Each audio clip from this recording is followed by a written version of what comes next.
How do you communicate what was here is the challenge.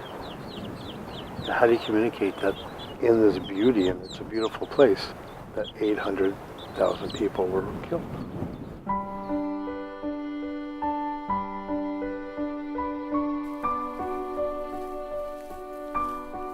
It's one thing to stand in the classroom and to teach about the Holocaust. It's another thing to be in Auschwitz.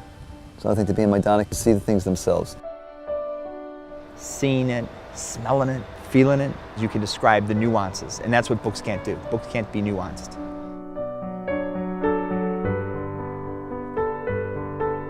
The idea of the seminar here in Poland is to enrich the teachers, fill their database, make an experiential trip, re-motivate them. They can bring things back with them. We're talking about 375,000 people in an area of 375 acres. We also want to open up all kinds of educational ideas, different approaches to the subject of teaching the Holocaust. There was really no selection here.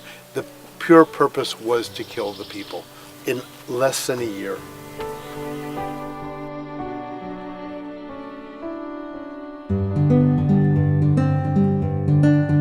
This is a safe space that we are creating for ourselves, for each other. This trip made things a little more real. You can't forget it. You can't let it go. You can't let it not be in your mind. I was comforted today by people that I didn't know for more than 4 days, and it didn't feel fake or forced. It was encouraging. It was comforting. I don't think I could have gone through this experience and taken this kind of tour without a group of people who were all working together, supporting each other. It was just wonderful for me to meet so many people from so many backgrounds who are, in essence, very good people. It gives people a comfort zone and space to be enwrapped by other people. We cried together, we laughed together, we supported each other. And at the end of the day, I think each of us came to understand at a deeper level, what does it mean to be more tolerant of others?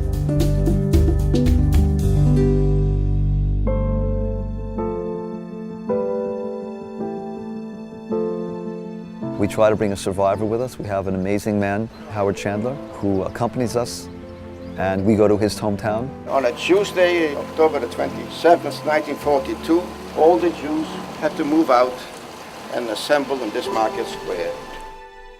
To hear his story and to retrace his steps is something that in 5 to 10 years we won't be able to do, because that generation will be gone. It'll be up to us as educators to do this.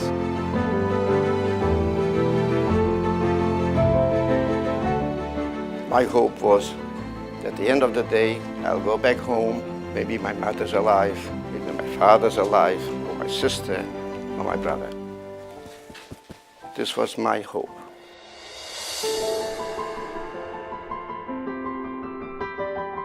In the presence of these ashes, as educators, we affirm the power of education to enlighten or darken human understanding. The underlying assumption is that the Holocaust is not just a Jewish story, not just a Jewish tragedy, but it's a human tragedy. It's a global one.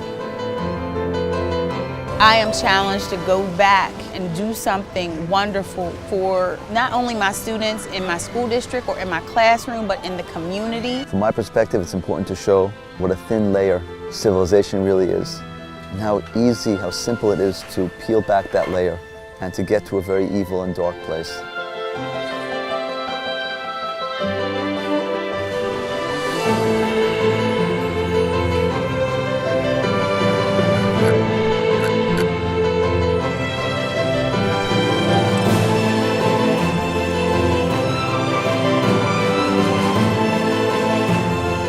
It doesn't matter if we're Jewish or non-Jewish. Like myself being non-Jewish, I feel a greater responsibility to make sure that this never happens to these people again.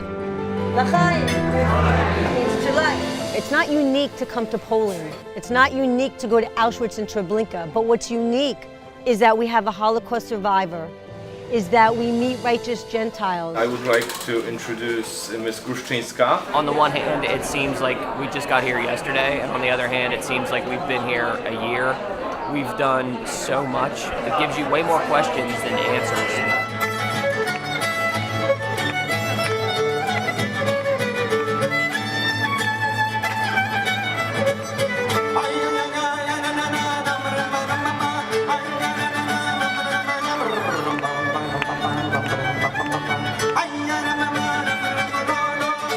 I've been on other tours and I haven't seen any that has been as well defined and well designed as this program. If you have ideas that are not in the brochure, we can also make it happen. Dr. Gore brings something to this program that makes this study seminar unique and exceptional. To study history where it happened is, I think, pertinent to anyone's study of any types of history, but certainly the Holocaust.